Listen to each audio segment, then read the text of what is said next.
Ita qizlarjonlar, bitta qizimiz uyda o'tirib bolalari bilan mana bunaqa narsalar yasayganda va menga sovg'a yuboribdilar. Давайте birgalikda распаковка qilamiz. Оказывается, uyda o'tirib qancha ish qilish mumkin ekan.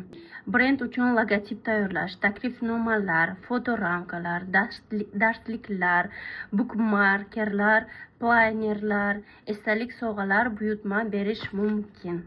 Раз, два, три, четыре, пять и шесть. 6 narsa desam agar 7 narsa ekan. Birinchi bo'lib mana buni ochamiz. Ну что за милота, посмотрите.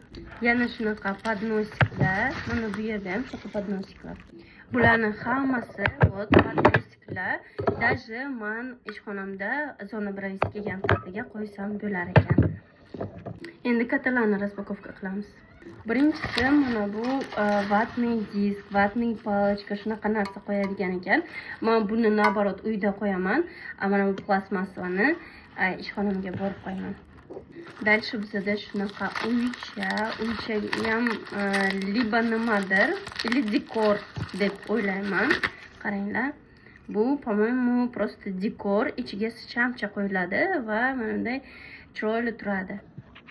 Va yana qaranglar, mana bu chiroyli narsacha. Buni borib tualetni emas, zona bravistga qo'yaman. Bu yerga biror nima qo'yish mumkin, tipa украшение nimadirlar qo'ysangiz juda ham chiroyli.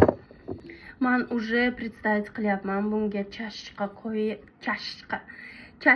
qo'yib nima qilaman, kofe beraman, tipa bularga tipa nimalar qo'yaman. Kistочкаlar nimadirlar qo'yish mumkin, украшениялар qo'yish mumkin. Juda ham полезный narsachalar keltiribdilar menga. Men bunaqa narsalarni, ruchnoy работаlarni juda ham yaxshi ko'raman. Bunga mehr va odamni vaqti ketadi, конечно же, va bu narsalar albattagi har kimni o'ziga mos qilib qilinadi. Rahmat, kattakon profillarni qo'yaman.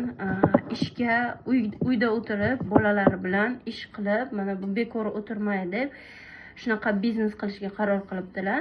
Надеюсь, biz qizlar hammamiz birgalikda поддерживать qilamiz va bizneslarni rivojlantirishga yordam beramiz. Вот. Bemalol yozinglar, zakaz qilishlaringiz ham mumkin. И такой легенький, nima emas, og'ir emas, shunaqa chiroyli narsachalar. Очень красиво. Katta rahmat qizimizga. От души men прям довольна.